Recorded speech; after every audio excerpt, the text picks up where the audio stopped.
Welcome to day 3 of the Democrat shutdown. You can see it's pretty empty around here. There's normally a lot of activity. On an average day, we have about 7,000 visitors here in the Capitol.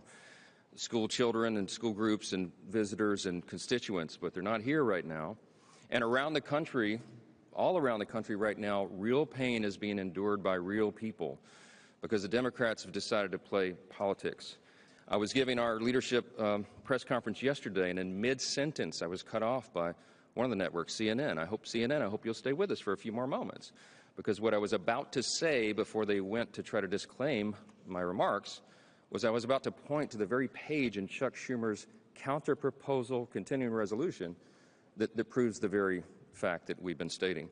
This is the counter-proposal continuing resolution that Chuck Schumer and the Senate Democrats filed. 2 weeks ago, mid-September, the House passed a clean, simple continuing resolution.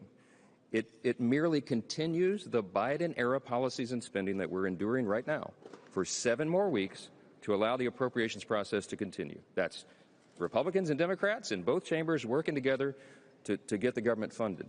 We ran out of time because the end of the fiscal year is September 30th. We needed a few more weeks, so we sent it over. Ours is 24 pages in length.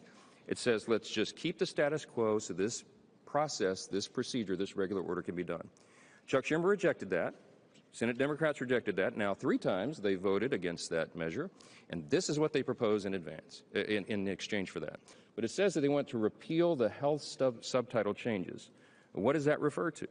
You read down here, Public Law 119-21. That's the one big beautiful bill. That's the American Families Tax Cut. What they want to do is repeal the very important and necessary changes that Republicans voted to put into law. We have an opportunity to pick up a House-passed bill that, if it passes the Senate, will be sent to the White House. The President will sign it, and the government will reopen. It's that simple and that straightforward, and that's all we're talking about here. All we need is a handful more Democrats. We have a majority of senators, 55 senators, have already voted for this clean, short-term, nonpartisan CR. As the Speaker said, no policy riders, no gimmicks, nothing in here that benefits Republicans. This is a straight-up 7-week funding resolution, and we need it to keep the government open. And if we don't keep the government open, you'll have all the things that the Speaker just alluded to, all the Americans who are adversely impacted by this government shutdown.